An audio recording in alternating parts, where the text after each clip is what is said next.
A true Kentucky political legend has died. One-term Governor John Y. Brown Jr., who brought a high-profile Hollywood-style feel to Frankfort along with substance, died today in Lexington. Hello, everybody, and thanks for joining us. I'm Doug Proffitt. The Lexington Herald-Leader tonight says he died due to a series of health problems that stemmed from COVID-19 complications, which began this summer. Brown, who bought Kentucky Fried Chicken from the Colonel, made his millions, then turned his eye toward running Kentucky. The next governor of the Commonwealth of Kentucky, John Y. Brown. He was Kentucky's first superstar governor. The 1979 election of Lexington native and Democrat John Y. Brown Jr. had the nation talking about Kentucky. I do not believe that bigger government means better government. Swept into office with the help of an active TV star, his new wife, Phyllis George, a trailblazer herself, the first woman to appear on CBS's The NFL Today. Ladies and gentlemen, it's not my time, it's my husband's. Please welcome Mr. John Y. Brown Jr.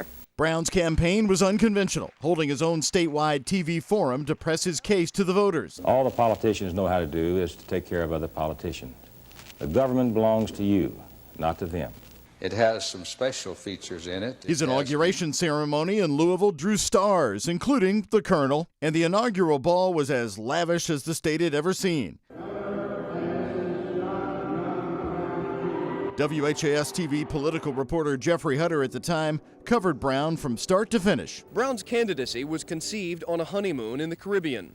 It was announced by a Hollywood gossip columnist. But Brown already had a national reputation as a top businessman after buying Kentucky Fried Chicken from Colonel Harlan Sanders in 1964 for $2 million.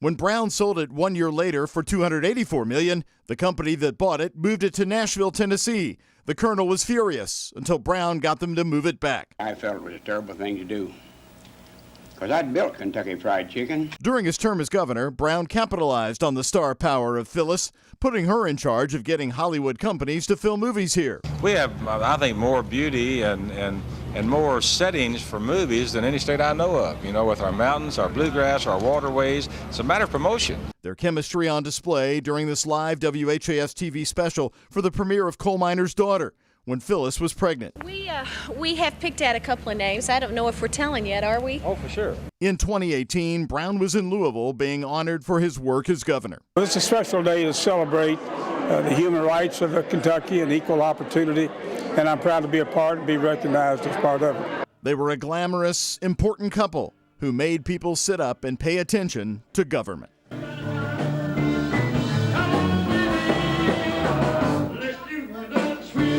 I don't regret any of my decisions, and I've had an adventurous life and a productive life, I think.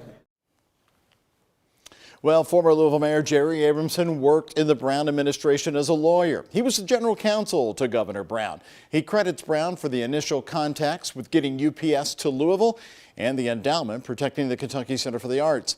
He says catching the quirky and eccentric Brown for an answer on government business was always challenging. And he had a confidence. I've never seen anybody have more confidence in his decision making.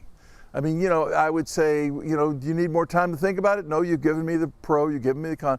The answer is this. But he brought such energy, he brought such excitement. You know, I heard him give speech after speech after speech, many of which were the same, interestingly enough. But it was always economic development, it was always business, it was always jobs that he focused on, and his love for the Commonwealth. In a tweet sent out today, Brown's daughter, CNN anchor Pamela Brown, said, quote, "My dad not only dreamed the impossible dream, he lived it until the very end. We are heartbroken by his passing, but find comfort in what he wrote in one of his final days, quote, I have never been so happy." John Y. Brown Jr. was 88 years old.